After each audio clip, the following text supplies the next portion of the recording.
Mi nombre es Jaime Baeza, soy profesor del Instituto de Asuntos Públicos de la Universidad de Chile y para mí es un verdadero, enorme honor poder tener hoy día con nosotros en una actividad del Instituto al expresidente de la República de Costa Rica, don Luis Guillermo Solís, y lo digo como chileno y lo digo como tico. Me honra muchísimo que se conozca la historia de Costa Rica y que se conozca además todo lo que Costa Rica ha significado para la democracia en el continente. Eh, Después la embajadora va a dar una reseña de toda la inmensa actividad que ha hecho don Luis. Hoy día está director interino del Centro de Estudios Latinoamericanos en Florida International University en Miami, y la verdad es que estamos muy honrados de tenerlo. Sin más preámbulos, quisiera dejar con ustedes para un breve saludo primero al director de nuestro instituto, al profesor Hugo Fröhlich. Muchas gracias. Muy buenos días a todos y a todas. Saludo en especial a nuestro rector, subrogante, y por cierto al expresidente y colega, don Luis Guillermo Solís. Para mí es un placer decir estas palabras inaugurales en una actividad que yo considero muy significativa. No solo don Luis es un destacado político, sino además un destacado politólogo, y analizar la historia reciente de Costa Rica en el marco de nuestro debate constitucional actual es, por cierto, muy relevante, y es una de las experiencias a tomar en cuenta, dado que el debate constitucional costarricense en su época puso fin a un periodo de estallido social y violencia de manera sumamente virtuosa. Muchas gracias nuevamente. Muchas gracias, Hugo. Quisiera entregarle la palabra ahora para un saludo antes de que la señora embajadora, que también saludamos esta mañana, pueda presentar a don Luis. Entregar la palabra a nuestro rector subrogante, al profesor Alejandro Jofré. Profesor. Hola, buenos días a todos y a todas. Buenos días, Luis, por estar y muchas gracias por estar con nosotros en estos momentos tan especiales que vivimos como país, tratando de construir una nueva constitución. Y agradezco también al Instituto de Asuntos Públicos haber organizado esta interesante actividad. Yo creo que hoy más que nunca los procesos que se han llevado adelante de reforma o de cambio de nuevas constituciones requieren una cooperación internacional, y creo que esta seminario que ustedes están organizando va justo en esa línea. Y eso conversamos me ha tocado conversar con varios de los constituyentes, y ahí vemos una diferencia respecto a otros procesos constitucionales y cambios, reformas que se han hecho en años anteriores. Hace unos poquitos días estuve en un evento con el embajador de la Comunidad Europea aquí en Chile, y ellos me hablaban de los procesos que se han llevado en Europa, en Irlanda, en Islandia, ¿cierto? Que varios de ellos son buenos ejemplos. Y la gran diferencia que tenemos hoy para el caso de Chile es poder contar de manera más simple, más rápida, más asequible a personas investigadores y políticos con experiencia en procesos, en reformas constitucionales, de manera mucho más ágil. A veces basta ya organizar un Zoom y uno puede intercambiar experiencias bien profundas de procesos de participación, procesos de reforma y cambio. Entonces, creo que estamos viviendo un momento especial. Creo que voy a decir así, la visita virtual del expresidente de Costa Rica es posible, y podemos intercambiar y discutir profundamente, y es una cuestión que hoy día tenemos que aprovechar como país. Así que agradezco el seminario, este encuentro que está organizando el Instituto de Asuntos Públicos. A mí me ha tocado en particular interactuar aquí con varios de ustedes. En particular, aquí veo que está María Cristina Escudero, con quien también recientemente tuvimos que trabajar juntos en un texto, y otras más personas que he podido conversar de Instituto de Asuntos Públicos. Entonces, felicitarlos. Costa Rica para mí tiene un significado especial en el sentido que fue el último lugar en que pude viajar antes de la pandemia. Estuve en febrero del 2020 allí en Costa Rica, pasé 2 semanas en la costa atlántica, descubriendo esa biodiversidad increíble que tiene el país, y gente muy amable, pero también interactué con algunos, discutí un poco de ciencia con algunos colegas del área de ingeniería y de modelamiento matemático. Así que fue mi última visita, mi último viaje, digamos, antes de la pandemia. Así que muchas gracias, expresidente Luis Solís, de estar con nosotros, y muchas gracias a los organizadores, a Hugo como director, y a Jaime Baeza. Gracias. Muchas gracias, rector subrogante. Quería solamente mencionar que nos acompaña hoy día y envía un gran saludo la embajadora María Inés Ruz, que está a cargo de la Cátedra Centroamericana en el Instituto de Estudios Internacionales, también de nuestra universidad, nuestro instituto hermano, y que manda un saludo tanto a la embajadora Adriana Murillo como al expresidente Solís. La embajadora Ruz tiene una muy vasta experiencia en la región de Centroamérica y contribuye con nuestra universidad en el desarrollo y el pensamiento de lo que se hace en Centroamérica, así que muchas gracias María Inés por acompañarnos. Solamente antes de dejar la embajadora que va a presentar a don Luis, decirles que después de la presentación de don Luis, yo voy a hacer un pequeño comentario de unos 5 o 10 minutos acerca de los highlights o los principales aspectos de lo que significó la presentación. Y durante toda la presentación, a los 5 minutos que yo hable, por favor, les pido que dejen todas las preguntas que quieran, no hay ningún tema vetado, los dejen en el chat y vamos a ir recogiendo esas preguntas para que don Luis también, hacia el final de su presentación y mi breve comentario, pueda desarrollar también algún tipo de intercambio y diálogo con los que están hoy día en la concurrencia. Para mí es un honor dejar con ustedes a una ex compañera de Essex, amiga, pero ante todo una gran diplomática de Costa Rica, a la embajadora Adriana Murillo, para que presente a don Luis, y agradecer a la embajada, que es la coorganizadora, copatrocinadora y quien hace posible que don Luis esté hoy día acá con nosotros. Embajadora. Muchísimas gracias en primer lugar a don Luis y a las autoridades de la Universidad de Chile y el Instituto de Asuntos Públicos por permitirnos organizar esta actividad en el contexto del bicentenario de la independencia de Costa Rica y bueno, también de los países de Centroamérica. Creo que es una oportunidad para conversar con un experto, no solo en historia, sino en ciencias políticas y en política, como don Guillermo Solís, expresidente de Costa Rica, historiador y politólogo de formación por la Universidad de Costa Rica y la Universidad de Tulane, y más importante aún, egresado de la Escuela Nueva Laboratorio, mi alma mater, de la Escuela Primaria de la Universidad de Costa Rica, Escuela Nueva Laboratorio, y también diría yo, sobre todo, un internacionalista. ¡Pasa causa! Vamos a ver.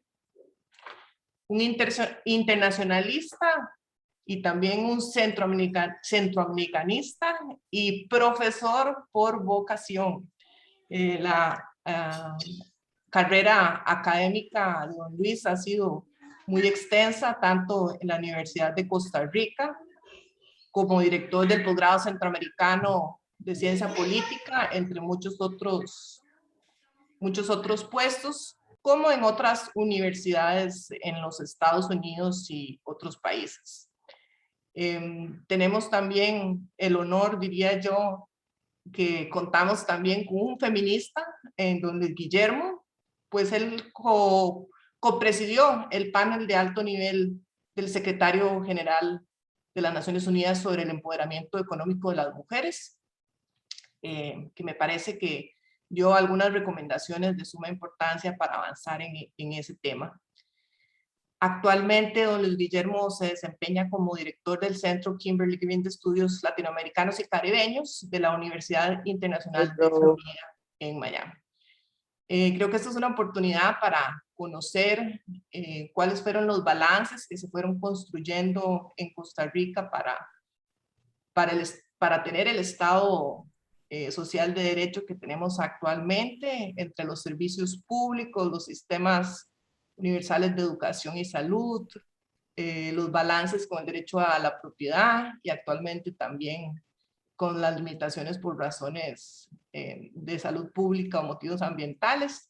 Y creo que esto puede ser interesante para la reflexión actual que tenemos en Chile. Muchísimas gracias, don Guillermo, por acompañarnos el día de hoy. Y creo que sin más preámbulo, vamos todos a la sustancia, a lo que vinimos a escuchar a don Luis. Muchísimas gracias por estar aquí. Muy buenos días para todas y todos.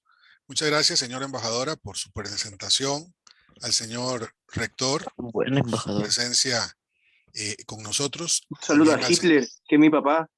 También al señor director del instituto y, por supuesto, al profesor Jaime Baeza, que ha tenido la fineza de aceptar realizar el comentario a esta presentación. También agradezco a todas y todos quienes nos acompañan en el evento por vía remota, virtual, y a las personas que tanto en el instituto como en la embajada, los estimables colegas de la Embajada de Costa Rica, con su esfuerzo de ya varias semanas, muchas semanas, han hecho posible que nos reunamos esta mañana.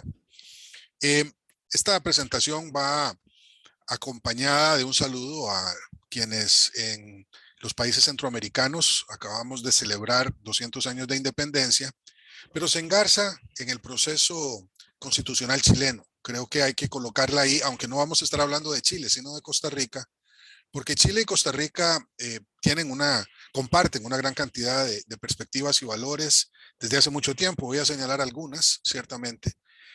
Y porque creo que el camino de la reforma constitucional es un camino que ha demostrado ser el adecuado para, sin violencia, producir cambios que pueden llevar a los estados a niveles superiores de desarrollo humano. Y es en esa lógica que quisiera colocar mis palabras, que otra vez no pretenden ni dar lecciones de historia a ningún país, ni que se repliquen en ninguno otro algunos de los aprendizajes de Costa Rica, pero que con gusto colocamos en el debate como parte de un ejercicio que creo puede ser de utilidad. Permítanme muy brevemente decir 3 o 4 cositas sobre Costa Rica para ubicar al país. Ustedes sabrán que estamos en el centro del centro de Centroamérica. Esa condición se la pelean algunos países en Centroamérica. ¿Quién es el ombligo del hemisferio?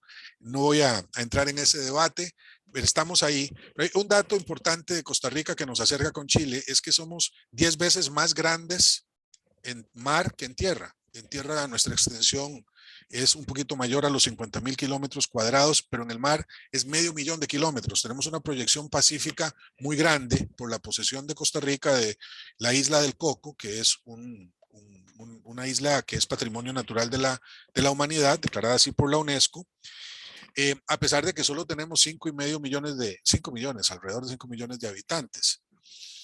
Es decir, que Costa Rica cabe toda su población 4 o 5 veces en la Ciudad de México o en la ciudad de Sao Paulo, y tiene una economía también muy chica junto con el resto de los países centroamericanos, lo que hace que sea un país verdaderamente pequeño. Formamos parte del virreinato de la Nueva España, es decir, del viejo virreinato que hoy conformarían Centroamérica hasta el escudo del Darién en el sur, hasta México, el centro de los Estados Unidos. Nos independizamos en 1821, el 15 de septiembre de 1821. Nuestra primera constitución fue muy temprana, Ya para octubre de 1821, Costa Rica tenía, a finales de octubre, un primer texto adecuadamente llamado el Pacto de Concordia. Formamos una república con muchas tensiones entre conservadores y liberales, pero bastante menos que en el resto de Centroamérica, que se fundó en 1848, y durante más de 150 años nuestra economía estuvo dominada por el cultivo del café, cuya primera exportación a Europa se hizo vía Chile, como café chileno, en 1839, lo cual es un dato que ya coloca a Costa Rica en clave chilena, digamos. Esta economía fue reforzada posteriormente con otros productos exportables como el banano, hasta más o menos los mediados de la década de 1980, cuando empieza una transformación significativa, se diversifica la economía, y hoy Costa Rica tiene dos grandes componentes en su producción. Una es la industria turística, y la otra es la producción de implementos médicos de alta tecnología en zonas francas, que también es muy importante. Hemos desarrollado un modelo de Estado benefactor, muy parecido al que se desarrollaron en otros lugares del mundo después de la Segunda Guerra Mundial, que provee servicios de salud y educación pública muy importante. Políticamente somos un país bastante estable. Junto con Chile y Uruguay somos considerados las democracias más viejas y más estables de América Latina. Tenemos un sistema que ha sido llamado mesocrático y civilista, es decir, con una fuerte clase media y sin contar con fuerzas armadas, que fueron abolidas el 1 de diciembre de 1948, al finalizar la última guerra civil hace más de 70 años, y que se incorporó esa abolición como disposición constitucional unos meses después, en 1949, en la Constitución que actualmente rige al país. El otro dato es que tenemos políticas de sostenibilidad ambiental que se iniciaron desde la década de 1880, las primeras de ellas, que fue la salvaguarda de los acuíferos en torno al Valle Central, donde se encuentran las principales capitales de provincias del país, y a partir de allí los grandes avances en esta materia, que llegan a mediados de la década de 1970, de la mano de uno de nuestros más ilustres expresidentes, don Daniel Oduber, y a partir de allí un sistema de áreas de conservación que hoy atiende alrededor del 23% del territorio nacional, que cuenta, dependiendo de quién lo diga, si somos más fanáticos o no, que defiende el 5 al 7% de la diversidad del mundo. Y es uno de los pocos países que ha logrado ya durante bastantes años alcanzar el 100% de la generación de su energía eléctrica por vía renovable, aunque seguimos teniendo graves problemas con nuestro parque automovilístico, que sigue siendo el mayor contaminante del país. Así es que, hecha esa primera observación, yo quisiera referirme a 4 grandes reformas esenciales que hemos realizado en 200 años, y que son las que explican muchas de las condiciones de estabilidad política y de bienestar humano que Costa Rica tiene hoy. Y estoy casi seguro que una buena parte de ellas han estado presentes también en la mente de las dirigencias chilenas a lo largo también de 200 años de vida independiente, más, porque algunas de ellas heredaron del siglo XIX y de la tradición liberal del siglo XIX, liberal en ese sentido, no como se usa en los países anglosajones.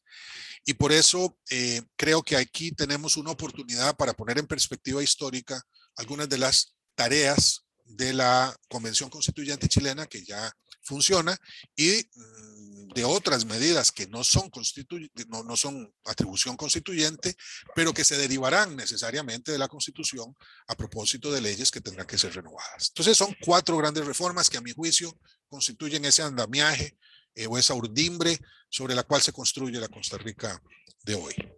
La primera es una gran reforma educativa.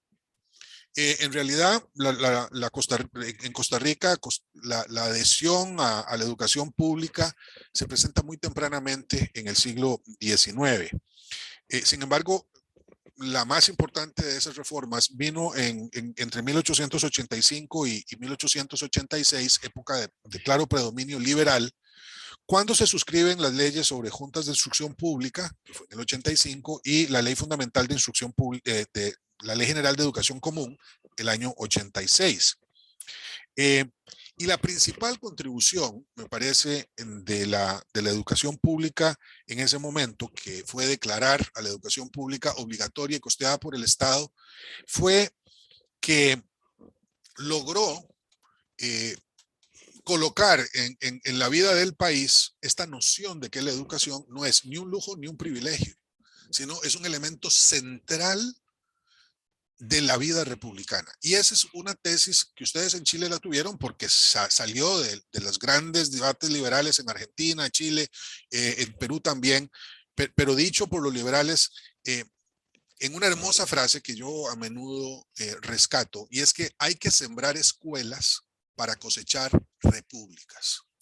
Sembremos escuelas para cosechar repúblicas. Es creo, una noción muy liberal, y habría que preguntarse cuáles escuelas, cuántas escuelas, a dónde las escuelas y qué se enseñan. En fin, uno podría problematizar la frase mucho, pero es el concepto al cual quisiera apuntar.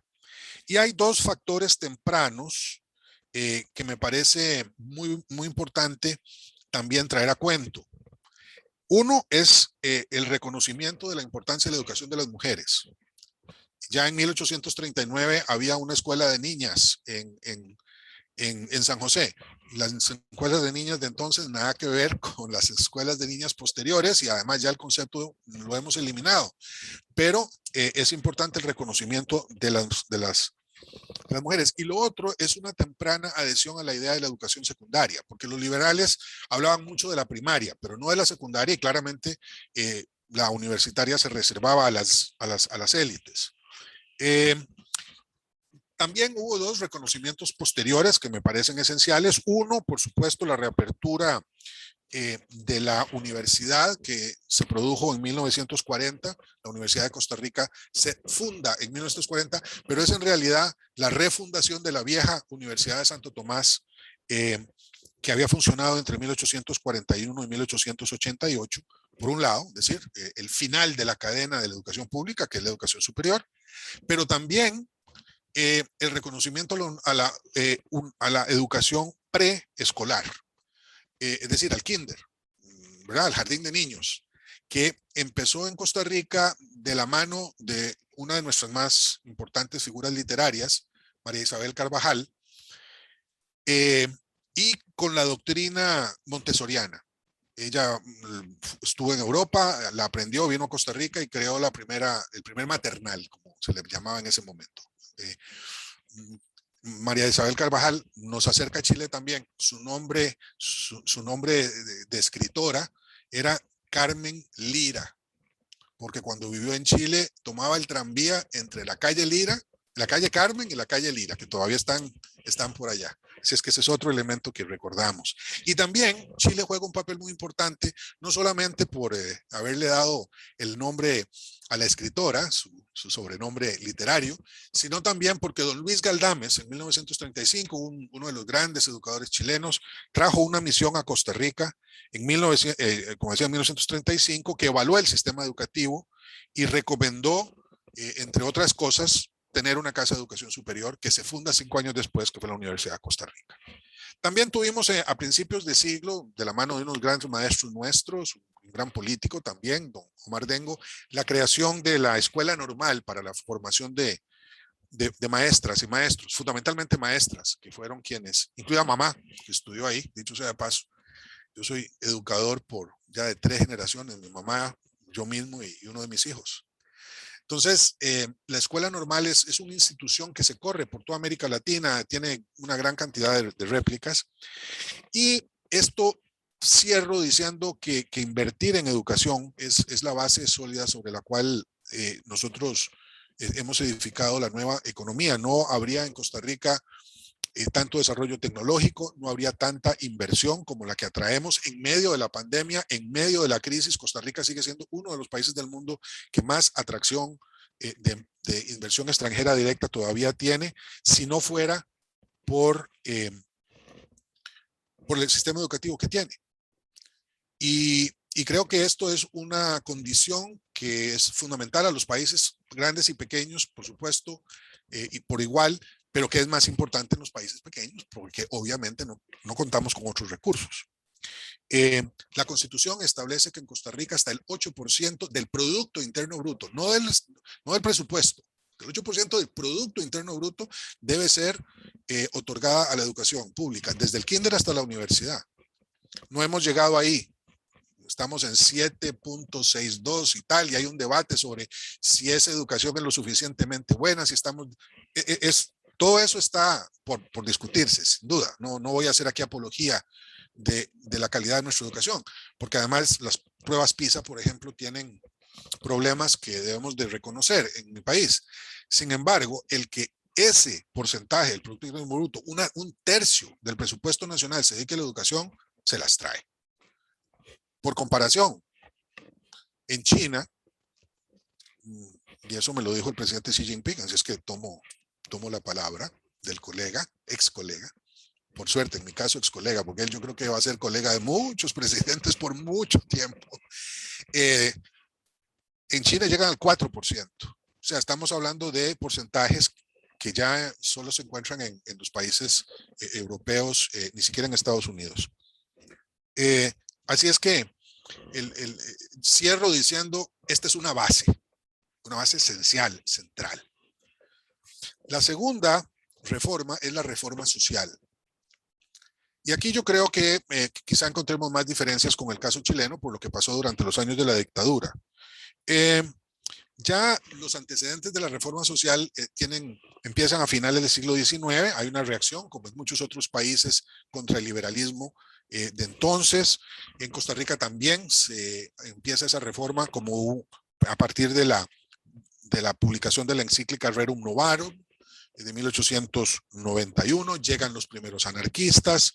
En las primeras 2 décadas del siglo XX hay influencias de la Revolución Mexicana, influencias de la Revolución Bolchevique, movimientos nacionalistas que reaccionan frente a las diversas intervenciones de los Estados Unidos, militares de los Estados Unidos en la cuenca del Caribe, un gran movimiento reformista. Se funda el Partido Comunista en 1931 y se producen huelgas, especialmente las huelgas en el sector bananero que mueven mucho la política local.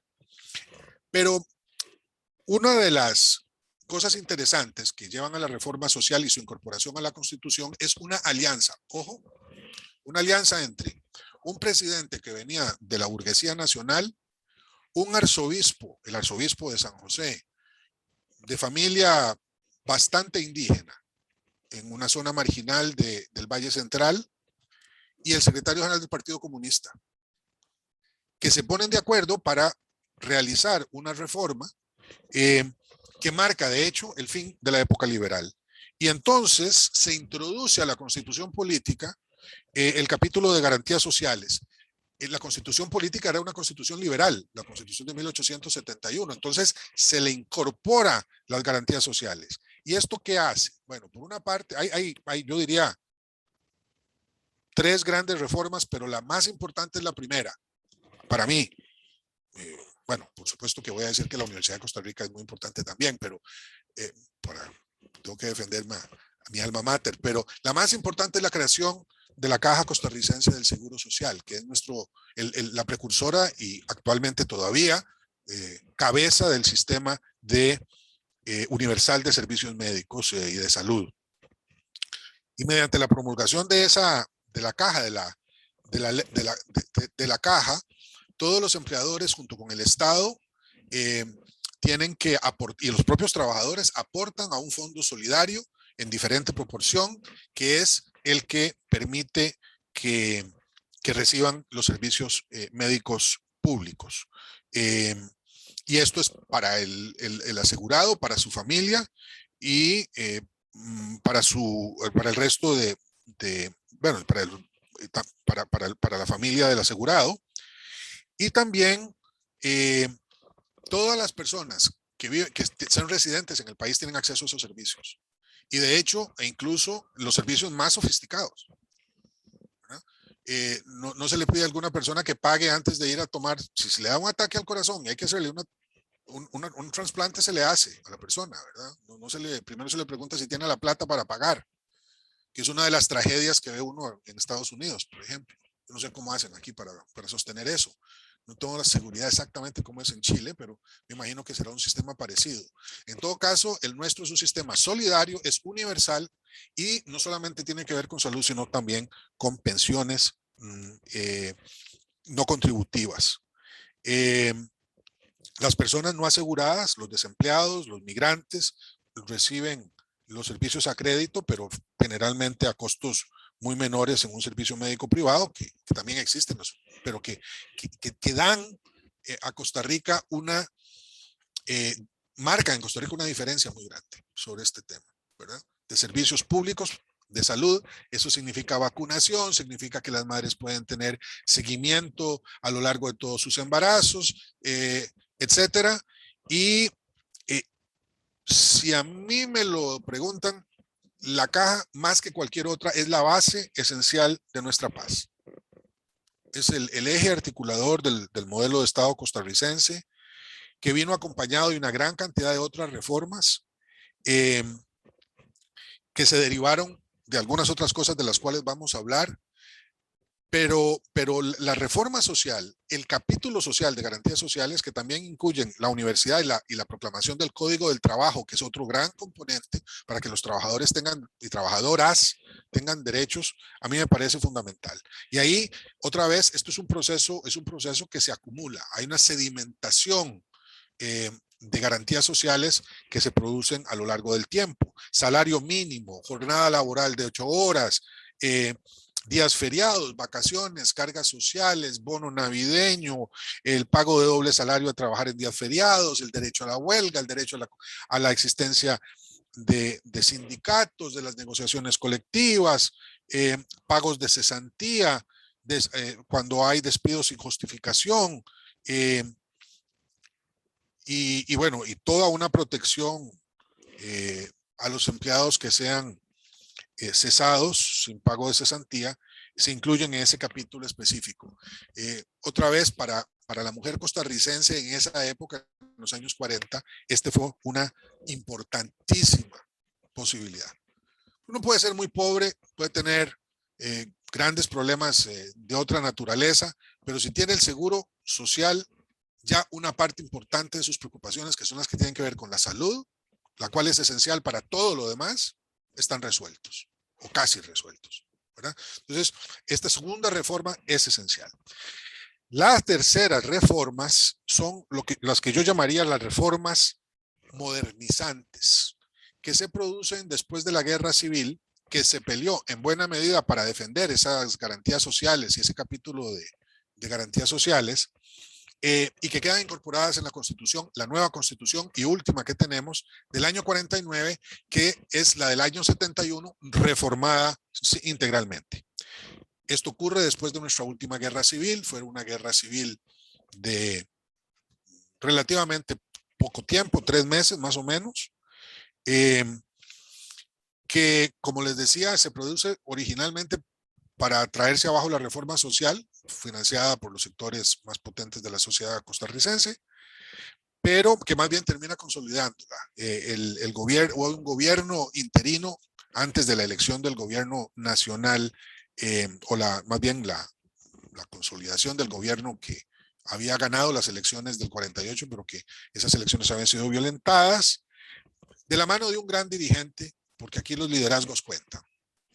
Los liderazgos en política son esenciales y más todavía cuando se trata de grandes reformas, y ese gran reformador fue don José Figueres Ferrer.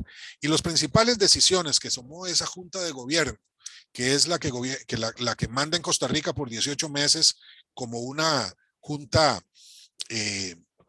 interventora, digamos, desde el punto de vista político, son 4, diría yo. Bueno, son más.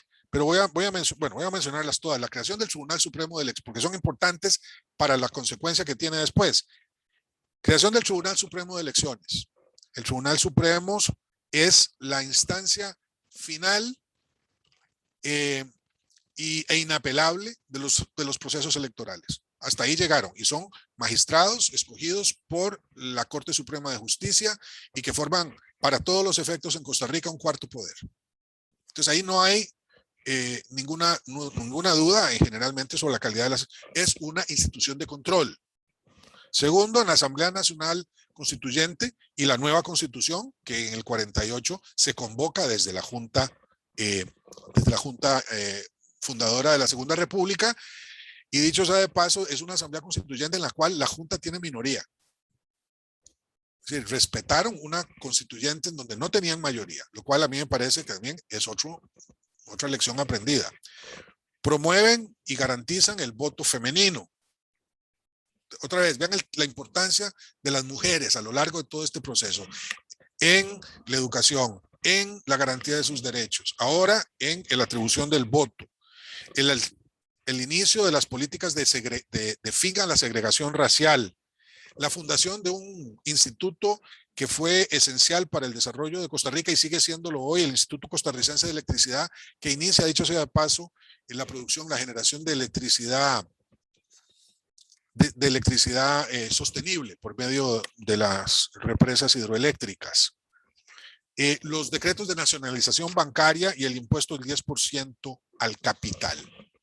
Pero hay una reforma que es posible gracias a todas las otras y a decisiones posteriores, que es la abolición constitucional de las Fuerzas Armadas. Y esto, por supuesto, es un sello que Costa Rica tiene, que es difícil de repetir, se ha tratado de hacer en otros países con dificultades, y que a nosotros nos ha servido mucho, la pura verdad. El texto constitucional se encuentra en el artículo 12, que dice lo siguiente: se proscribe el ejército como institución permanente. Para la vigilancia y conservación del orden público habrá las fuerzas de policía necesarias. Solo por convenio continental o para la defensa nacional, es decir, en caso de una amenaza externa, podrán organizarse fuerzas militares. Unas y otras estarán siempre subordinadas al poder civil. No podrán deliberar ni hacer manifestaciones o declaraciones en forma individual o colectiva. Eso es lo que dice el artículo 12.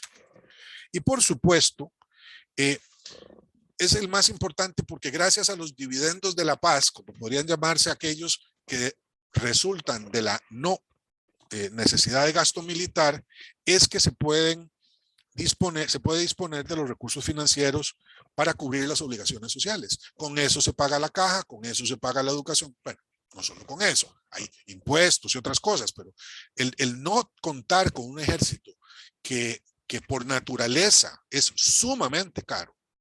Es muy caro cuando hay una guerra, pero es más caro cuando no hay una guerra.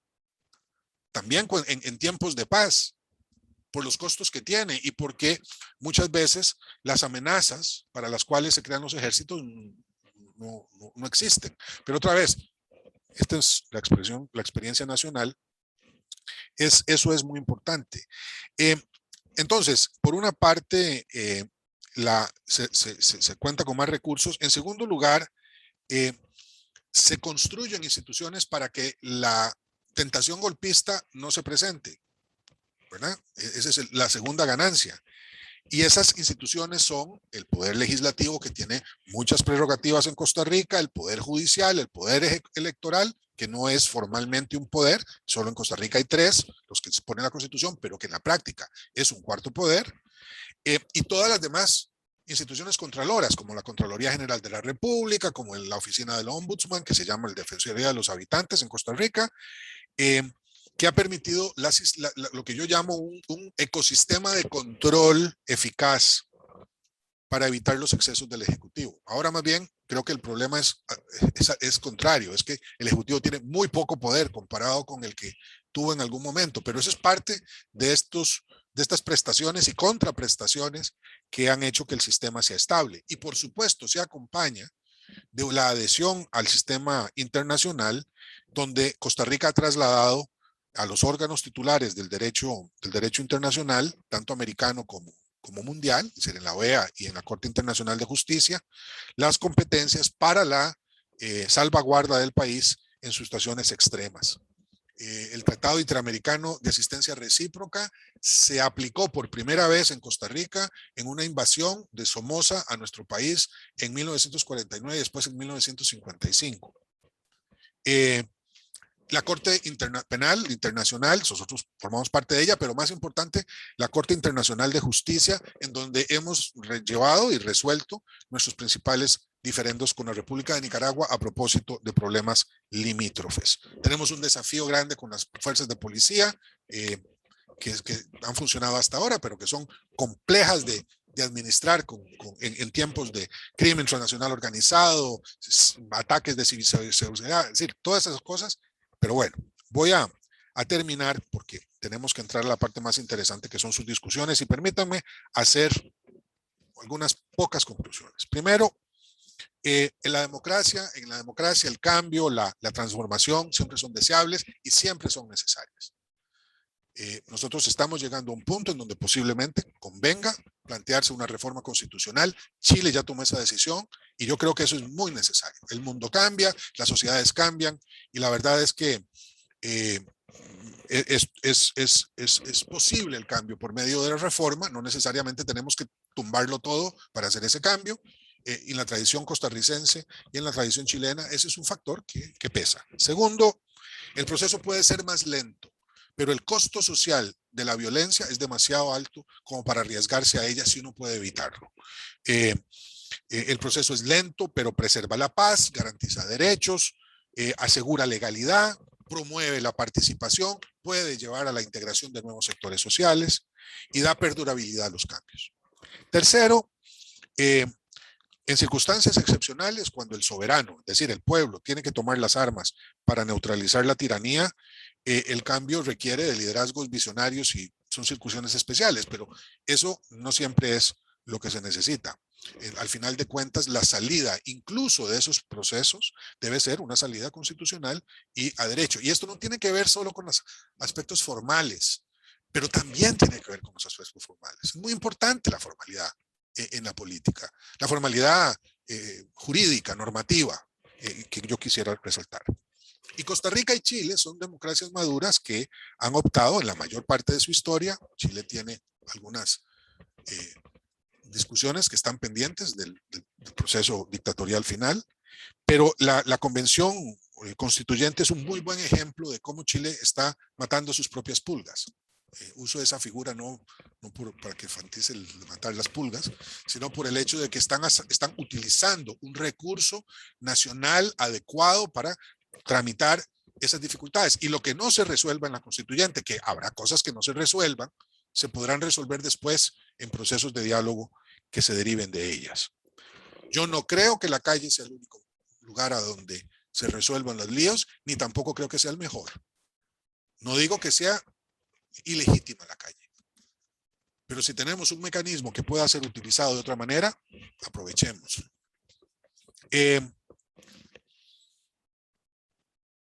Permítanme decir que si se aprovechan esos factores, a lo mejor podemos llevar a la refundación del sistema político. Y eso es una idea muy potente en estos días, en donde vemos a la democracia tan amenazada por tantas fuerzas distintas en tantos lugares del mundo.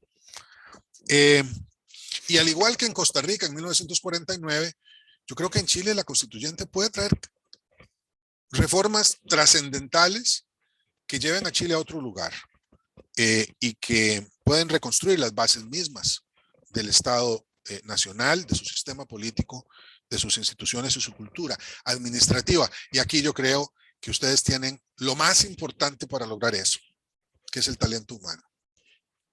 Y yo reconozco la integración, sin conocerles personalmente, de esa asamblea por su diversidad, por la importancia que tienen las mujeres en esos liderazgos, por los lugares de donde vienen, por la forma como fueron electas, que existen las condiciones de talento humano y de liderazgo social suficientes para que esa transformación profunda se realice y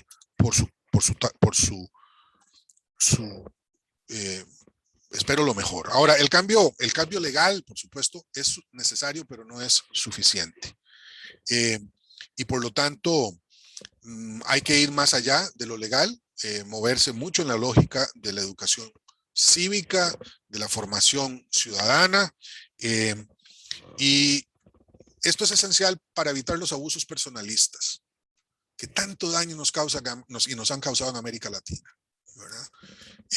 Yo insistí mucho y agradezco que se me haya dicho expresidente, se me designe como expresidente. Yo sé que hay tradiciones que le dan al presidente o a la presidenta ese título a perpetuidad. Yo creo que es bueno que recordemos que hay un tiempo final y que si se le reelige al presidente o a la presidenta, de acuerdo a las normas de cada país, eso tiene un valor, pero que cuando uno termina su mandato, lo termina. Y el que asume o la que asume el solio presidencial es la persona que tiene que hacerlo y es el único presidente. Esta cosa de perpetuarnos siempre como si fuéramos necesarios, indispensables, por muy buenos que sean los presidentes, en un modelo presidencialista hay que tomárselo como una pizca de sal para no caer en algunos de los excesos que hemos visto y algunos de ellos muy recientes que están ahí todavía, ¿verdad? Y terminan siendo para todos los efectos dictatoriales. Bueno, para cerrar, decir que Chile y Costa Rica son centenarias, son democracias bicentenarias, es decir, que somos muy jovencitas. No hay que pensar lo contrario, que somos muy mayores, no, somos muy jóvenes. Y por eso queda mucho camino por recorrer y por eso todos los esfuerzos de construcción nacional deben hacerse pensando en esa corta edad que tenemos y en la obligación de plantearnos para la larga edad las necesarias reformas que hagan de nuestra vida y la vida de nuestras conciudadanas y conciudadanos una vida mejor. Muchas gracias, ahí lo dejo y ahora le tocará a ustedes y al profesor Baeza valorar mi intervención, que espero la ha sido interesante.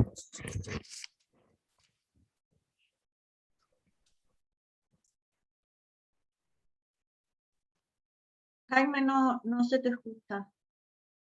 Tu micrófono está activado, pero no se escucha.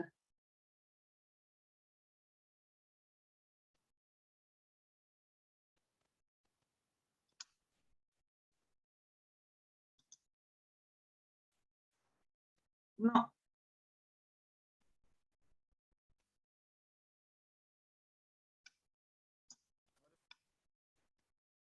No se escucha.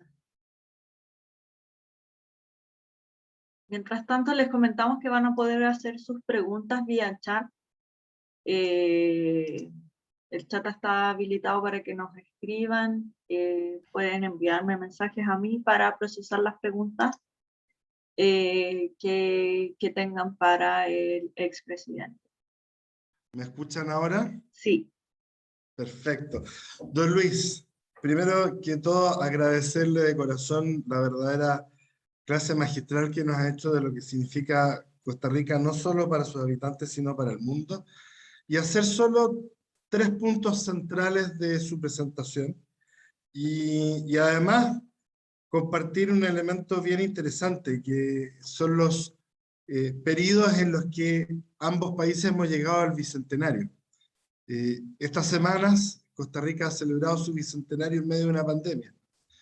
Nosotros celebramos nuestro bicentenario posterior a un terremoto terrible, ¿cierto?, que tumbó muchas casas y a mucha gente.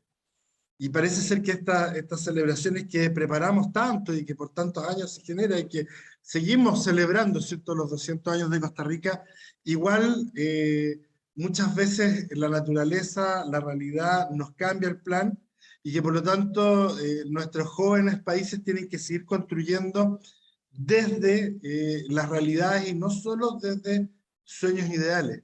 Y ahí es donde Costa Rica creo que tiene una ventaja comparativa con respecto a la región y con respecto al resto del mundo, y que creo que resalta mucho en su presentación, y que tiene que ver con el pragmatismo con que los ticos han enfrentado el desarrollo de su evolución política.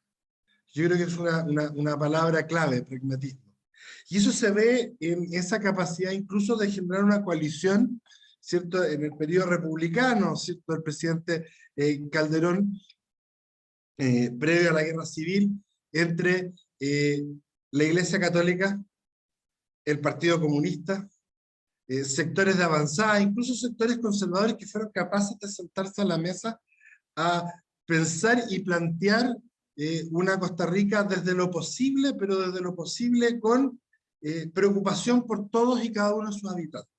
Y aquí creo que la esencia de su presentación alude a una institución que a mí particularmente me llama mucho la atención y que creo que en Chile debemos recogerlo como experiencia, que es la Caja Costarricense de la Seguridad Social, o del Seguro Social. Y yo creo que vis a vis podemos hacer perfectamente una comparación con el NHS, que el National Health System británico, que surge más o menos en el mismo periodo, donde Clement Attlee dice, bueno, tenemos que levantar al Reino Unido después de la Segunda Guerra Mundial.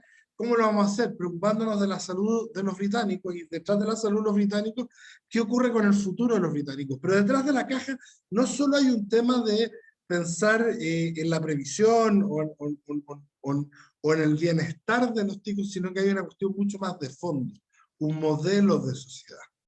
Y al igual que el modelo británico de sociedad que de alguna manera delinea Clement Attlee después de la Segunda Guerra Mundial, creo que lo que surge detrás de la caja es eso. El segundo punto tiene que ver con lo que representa la Constitución costarricense en el propio sistema político tico. Y usted alude a la evolución que ocurre no solo desde la abolición de las Fuerzas Armadas, ¿cierto? Y la transformación de su cuartel principal en un museo, etcétera, y lo que significa la vocación de Costa Rica para la paz en una región donde la paz is not a given, no está sentada por ningún lado. Y sin embargo, Costa Rica apuesta a la paz. Y apuesta a la paz después para mantenerla, incluyendo en periodos muy tremendos, como fue la Guerra Civil Nicaragüense, que termina por tumbar la dictadura de Somoza, donde el presidente Carazo tiene que tomar muchas veces decisiones que fueron muy complejas y muchas veces incomprendidas. Y también el presidente Monge, posteriormente, para poner de todos los signos políticos, tuvieron que tomar decisiones muy difíciles y apostar por la paz. Y que finalmente, en esa apuesta por la paz, el presidente Arias Don Oscar termina por ganar el premio Nobel porque es capaz de generar el grupo contador, es capaz de generar una apuesta por la paz en Centroamérica, que finalmente le termina granjeando un premio Nobel muy merecido a Don Oscar. Y en ese sentido, el sistema político tiene un frame, tiene una estructura a partir de esta vocación por la paz, que se reflejó en algo que ve una debilidad en nuestro sistema en Chile, al menos, y donde Costa Rica puede ser un tremendo aporte, y que fue el sistema de partido, que hoy día está muy criticado también, que hoy día también está en crisis, ¿no?, en Costa Rica. Se hizo alguna vez la comparación con el Pacto de Punto Fijo venezolano. Un partido social cristiano, el Partido Republicano, Unidad Social Cristiana, y un Partido Socialdemócrata, Liberación Nacional. Y que un poco pareciera ser cierto lo mismo que hicieron los venezolanos después de la caída de la dictadura Pérez Jiménez y el establecimiento del Pacto de Punto Fijo hasta la llegada del chavismo en los 90. Pero eso es una comparación que creo que es injusta, porque en Costa Rica no era exactamente solo un bipartidismo, sino que se permitió muchas otras expresiones que siguieron conviviendo junto con estos dos partidos principales. Y que cuando cumplieron un ciclo, y fundamentalmente cuando Costa Rica tuvo los problemas que tuvo en los años 90 y los 2000, fundamentalmente vinculados algunos con temas de probidad, el sistema político fue capaz de decir, sin eliminar a estos dos partidos tradicionales, y usted es la mejor representación de Luis Guillermo de aquello, también pueden haber nuevas voces que participan del sistema político, lo que es el PAC, sin ir más lejos, y lo que son otras voces dentro de la política costarricense. Entonces, en un segundo lugar, la paz y la paz expresada en el sistema político. Y el tercer punto que creo que es muy relevante de lo que usted señala en su presentación, es que la apuesta por las prioridades de la política pública costarricense está reflejada en la Constitución de manera muy prístina. Y aquí dos.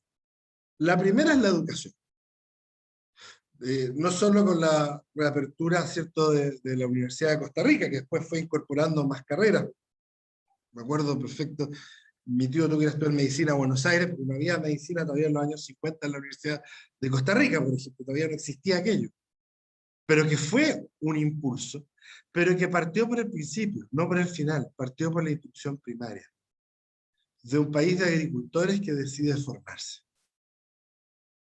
Porque Costa Rica hoy día es el boom del turismo, y nuestro querido rector subrogante hablaba, ¿cierto? Probablemente andaba en Puerto Viejo, ¿no? Tomando vacaciones y conociendo los ecosistemas. Pero Costa Rica es esencialmente una nación de agricultores. Que cambia y que surge porque decide ser una nación de agricultores que tiene instrucción primaria. Y parte por el principio, no parte por el final. Y eso es clave. Y la segunda es algo que me decía más la embajadora Murillo. Lo hemos comentado varias veces y me lo repetí ahora recientemente. El rol de la propiedad privada. Nadie puede acusar a Costa Rica de ser una sociedad socialista. Sin ir más lejos, recuerdo en los años 80 los pasaportes ticos que decían no válido para viajar tras la cortina de hierro. Claramente alineada con Occidente, ni siquiera podríamos decir que es totalmente no alineada, era parte de Occidente, pero con un sentido social de la propiedad. Y la embajadora me decía un sentido medioambiental, particularmente ella me hacía alusión al artículo 50 de la Constitución. Y es verdad, un sentido medioambiental, pero además un sentido social de la propiedad.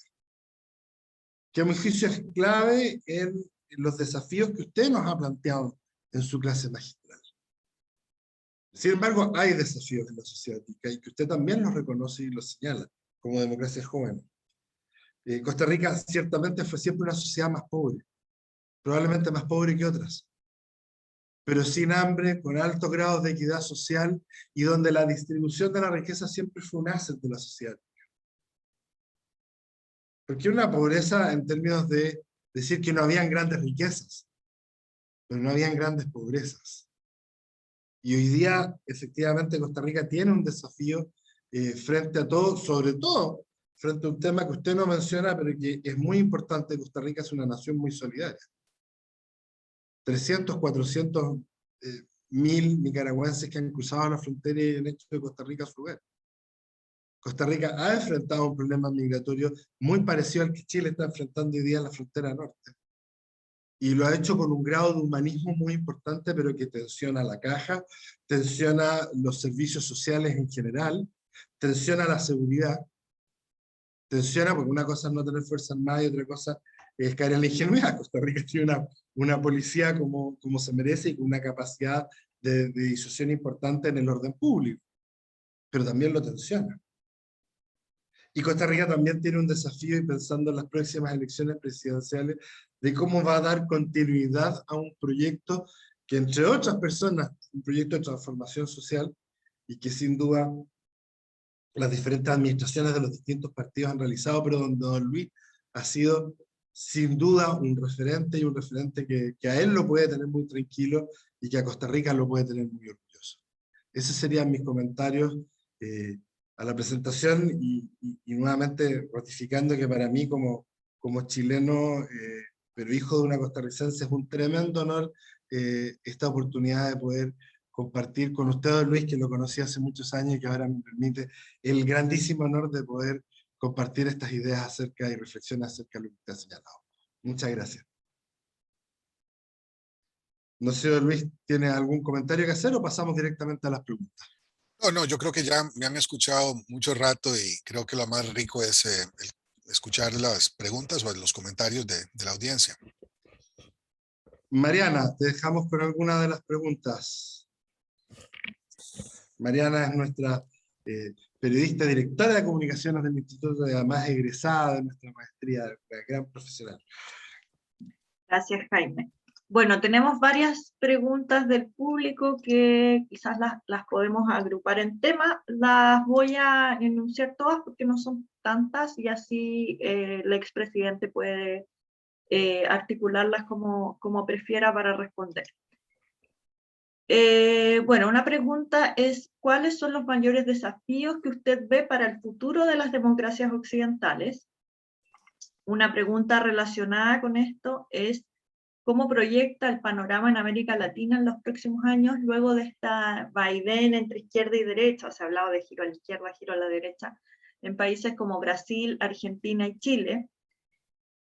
Luego, y estas dos preguntas más generales, y luego tenemos dos preguntas más específicas para Costa Rica. Una es cuáles son los puntos más fundamentales en que Costa Rica se basó y en los que tiene que enfocarse Chile en su nueva constitución, si es que habría alguna lección ahí que se puede tomar.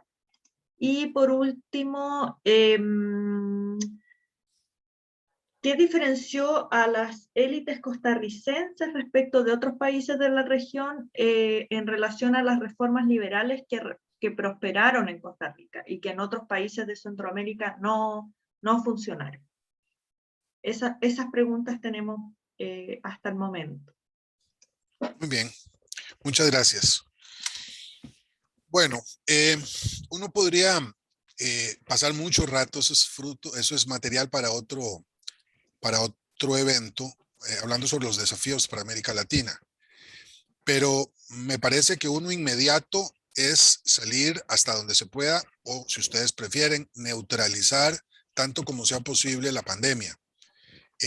Esto no es un tema de salud pública únicamente, aunque puede parecerlo, pero realmente someter a la pandemia a un límite que permita la construcción, como llaman ahora, de una nueva normalidad, no como la anterior, que tiene que ser distinta, pero que nos dé una cierta certidumbre sobre las condiciones de salud en los próximos años, a mí me parece esencial. Me parece esencial en lo social, me parece esencial en lo económico y también en lo político, porque es una carga que pesa mucho. Estamos hablando se me dice de las democracias occidentales y América Latina entre ellas, o la región latinoamericana incluida.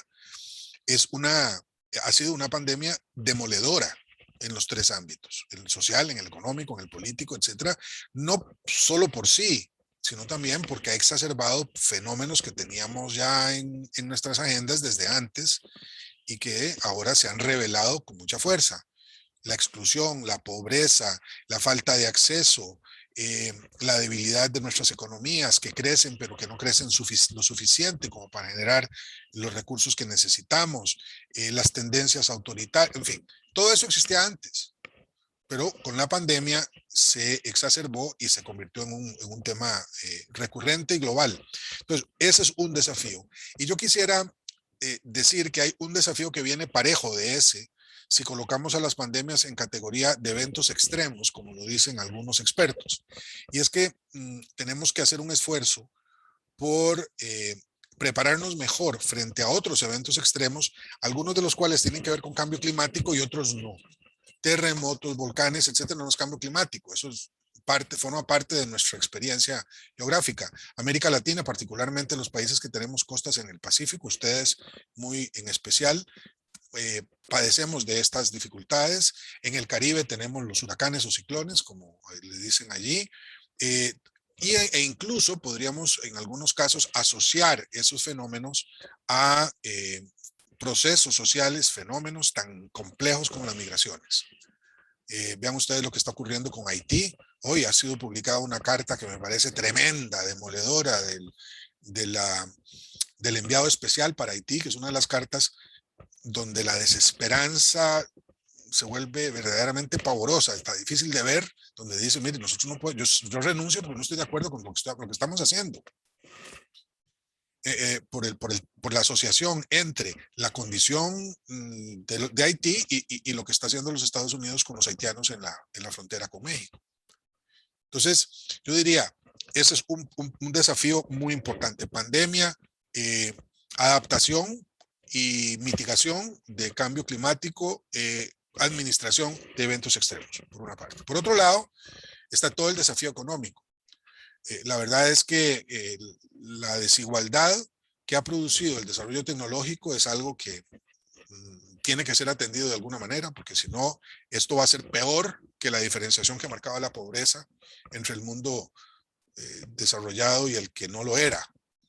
Ahora con la tecnología, con la desigualdad, esto desgarra la urdimbre social de una manera que se vuelve imposible casi de volver a reconstituir.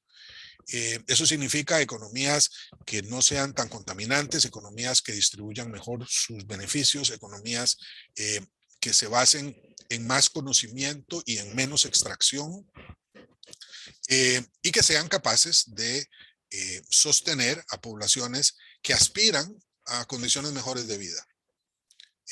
Yo tengo un gran problema, lo dije en Naciones Unidas alguna vez en mi discurso, con esta idea de las naciones de renta media. Me parece que eso es caer en ese debate es una cosa terrible, ¿verdad? Porque resulta que prácticamente toda América Latina es una región de naciones de renta media. Entonces, no, entonces no tenemos derecho ni a la cooperación internacional, ni a nada, un montón de cosas. No, esto tiene mucho que ver con la naturaleza de nuestra economía y principalmente cómo se distribuyen los beneficios de esa economía. Y no tiene nada que ver con la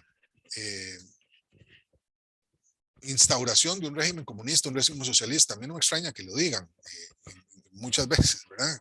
A propósito de la propiedad privada. Pero, bueno, si a Biden lo acusan de socialista, imagínense lo que dirán de uno, ¿verdad? Pero yo lo que creo es que tiene que ser un sistema moderno, tiene que ser eficiente, que tiene que ser equilibrado. Yo no estoy a favor de disparar los controles del gasto y cosas de esas. Yo creo que no hay que hacerlo, hay que ser responsables, pero tiene que ver con la naturaleza de la economía. Y después, un desafío para las democracias occidentales y para América Latina es esto, el populismo, entendido el populismo como autoritarismos o autocracias que están surgiendo no solo en nuestra región, Bukele en El Salvador, Bolsonaro, en algunas dictaduras, claramente, Nicaragua, Venezuela, ¿verdad? O países que podrían tener esa tentación, sino también en otras partes, en Rusia, en Europa Oriental y Central, en las Filipinas, en fin, donde tenemos una situación también de populismos y autoritarismos crecientes y poblaciones que desafortunadamente masivamente los apoyan en algunos casos.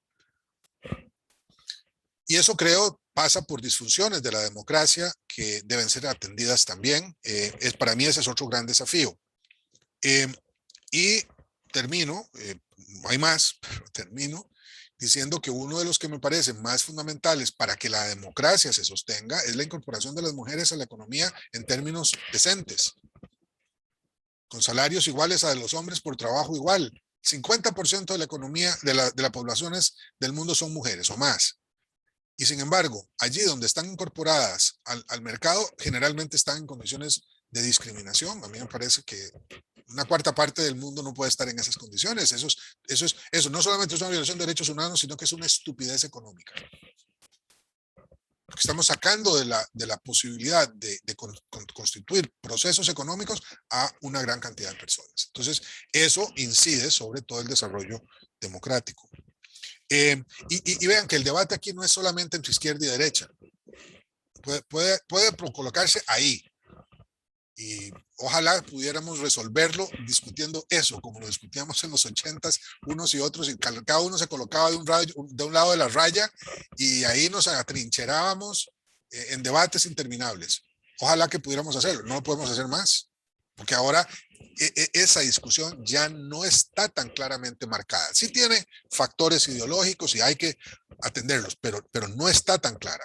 Hay populismos de izquierda, de derecha, hay autocracias de derecha, de izquierda, hay economías súper eficientes, súper eficientes, porque crecen mucho y que son muy ricas, como la de China, un país que no es sigue siendo comunista en su naturaleza de Estado, ¿verdad?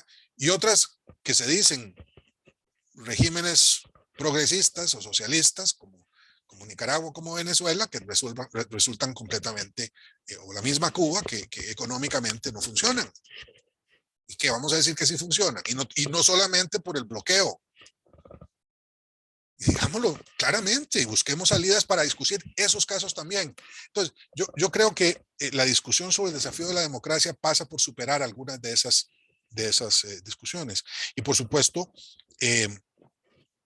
creo que mucho tiene que ver con los liderazgos. Esta última pregunta sobre la diferencia de las élites en Costa Rica con respecto a las reformas liberales, ¿por qué las permitieron? Bueno, no lo hicieron a gusto, ¿verdad? A Calderón lo hizo utilizando Calderón Guardia, el presidente Calderón Guardia, cuando hizo el pacto con el comunismo y con el arzobispo, lo hizo a desgano de las élites. Impuso la constitución utilizando los mecanismos de mayoría parlamentaria con los que contaba a su disposición legalmente. Incorporó el capítulo de garantías sociales, que yo creo al final de cuentas beneficiaban mucho a las élites. Creo que precisamente le quitaban el detonante a la bomba social que se estaba construyendo desde las huelgas de los años 30 y con la pobreza que se estaba acumulando. Le quitó el detonante, pero no lo vieron así. Algunos sí lo vieron así, que son los sectores esos mesocráticos que con Figueres, después van a la revolución, pero aprovechan la guerra civil para asumir, después de 1948, a partir de 1949, una actitud, bueno, con la Junta, desde el 48 mismo, ya cuando terminó la guerra, asumen una actitud mucho más modernizante que permite que esto avance.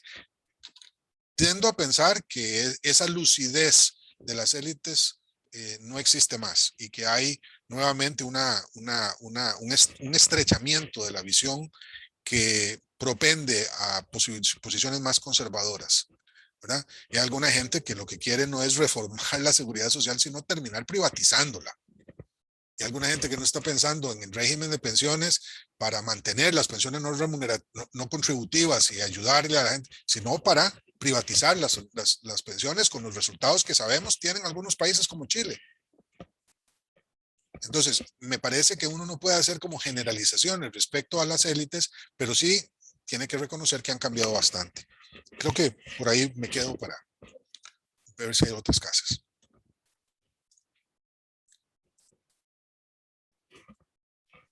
Efectivamente, Luis, tenemos algunas otras preguntas que se las voy a formular yo. La primera tiene que ver con su experiencia como jefe de Estado y cómo su experiencia como jefe de Estado le cambió la mirada frente a algunas de estas preguntas centrales que tienen que ver con la mirada del Estado, que tienen que ver con la mirada de las políticas públicas y que tienen que ver con también cuánto se pueden cambiar o modificar, por decirlo de alguna manera, estos path dependency, ¿no? Que vienen de las administraciones pasadas y que muchas veces cómo uno al hacer la evaluación al llegar es distinta a cuando se fue en términos de qué es posible, qué no es posible, pero además cuán importantes son la preservación de estas instituciones. La segunda pregunta tiene que ver con la educación y el pilar de la educación, y si está de alguna manera en la actual discusión política en Costa Rica, de alguna manera en riesgo que ese pilar se mantenga tal como ha existido hasta ahora. Y básicamente dicen, bueno, uno de los problemas fundamentales es cómo la economía costarricense se pone al servicio, como lo ha hecho hasta ahora, cómo se pone al servicio de esta educación como el pilar. Y finalmente, hay una pregunta sobre las Fuerzas Armadas y sobre su experiencia tratando en definitiva con otros países que sí tienen Fuerzas Armadas, pero que pueden tener una visión humanista o pueden tener una visión también progresista sobre lo que significa la paz y el valor de la paz en las sociedades. Esas serían las preguntas y hasta ahí llegamos con las preguntas. Muchas gracias.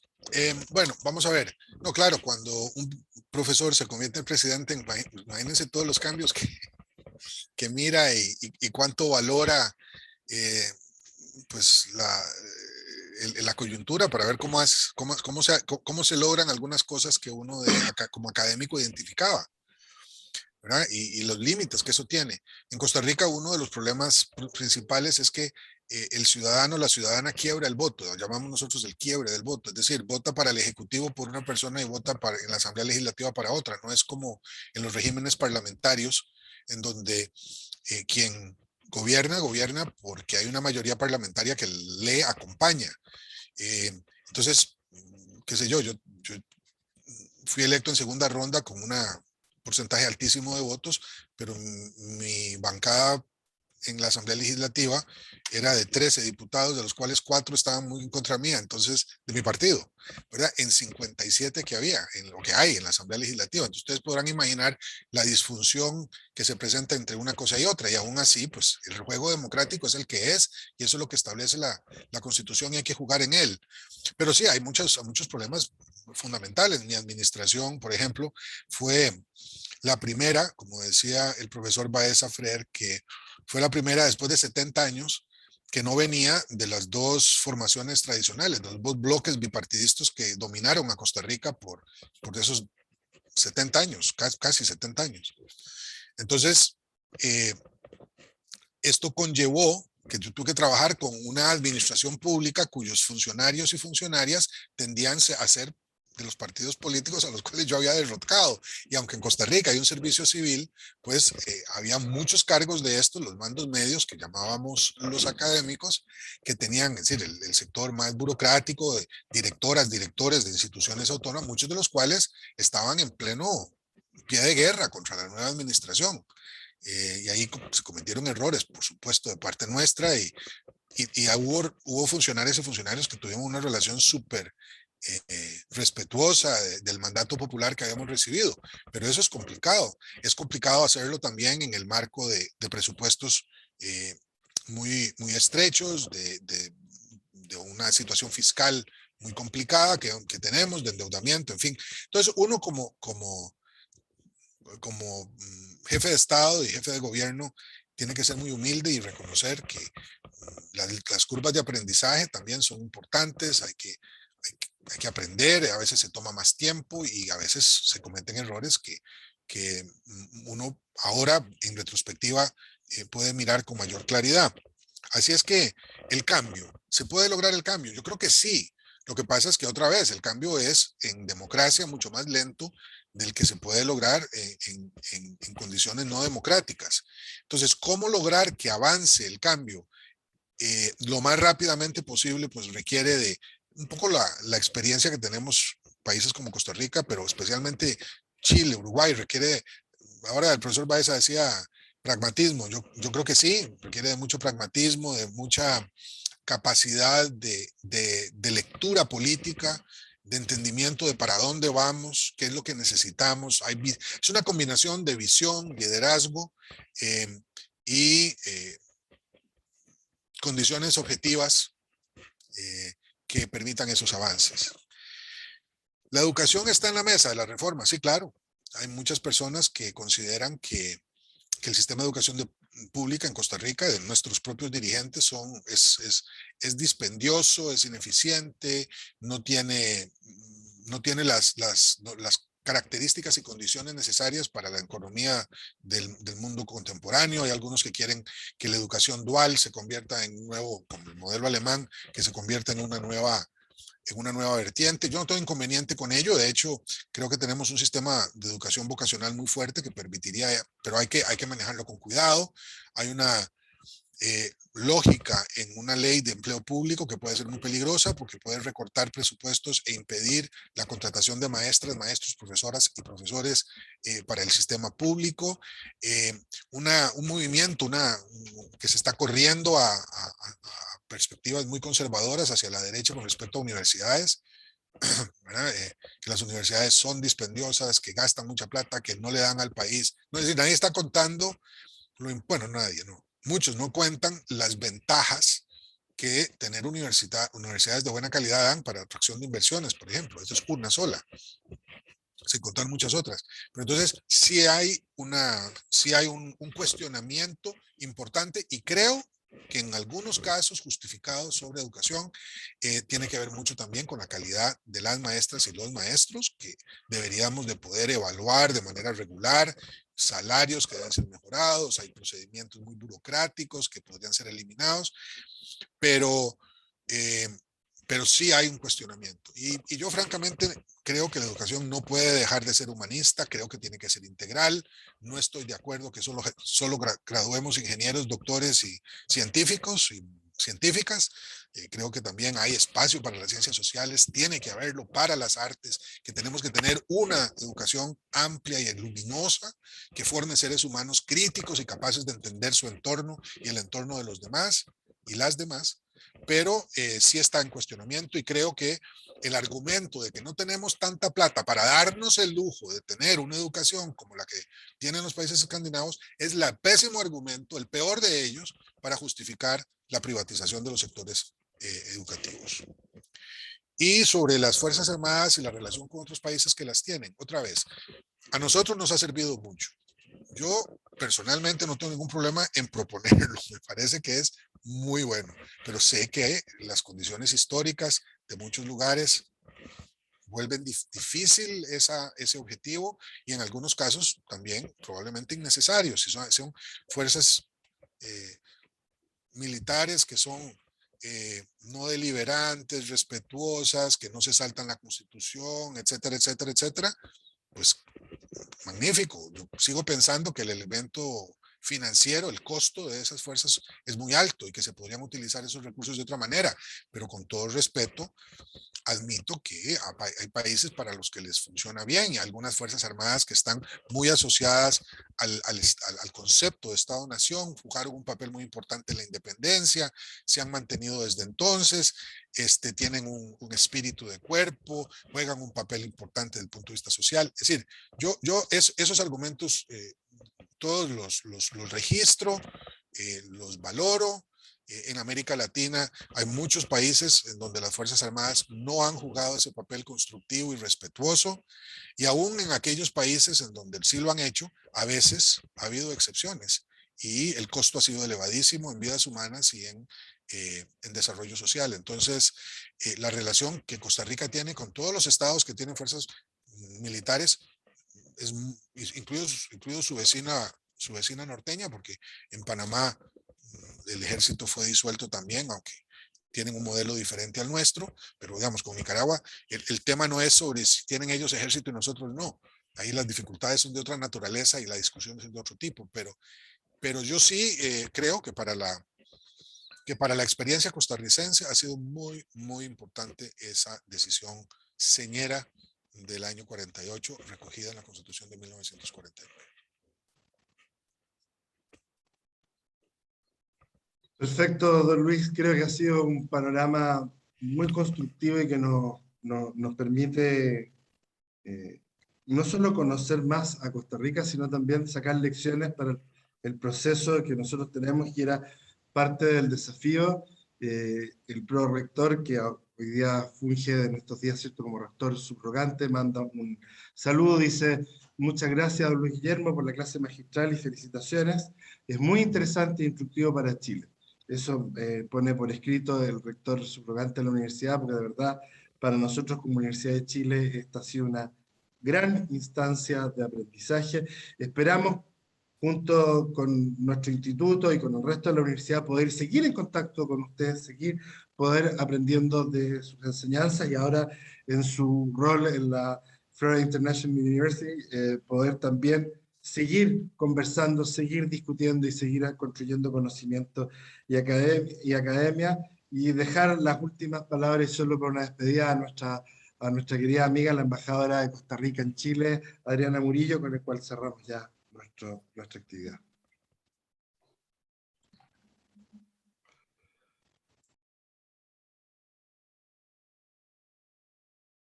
Estaba muteada. Ahora sí, muchas gracias de nuevo a las autoridades de la Universidad de Chile, al profesor Hugo Frulin y al profesor Jaime Baeza, también a la embajadora Marinés Ruz de la Cátedra Centroamericana. Le agradezco por acompañarnos, y a todos los que han estado en este evento, pero sobre todo a don Luis Guillermo. Un placer escucharlo. Realmente se le remueven a uno todas las ideas, y creo que nos queda mucho material para seguir reflexionando.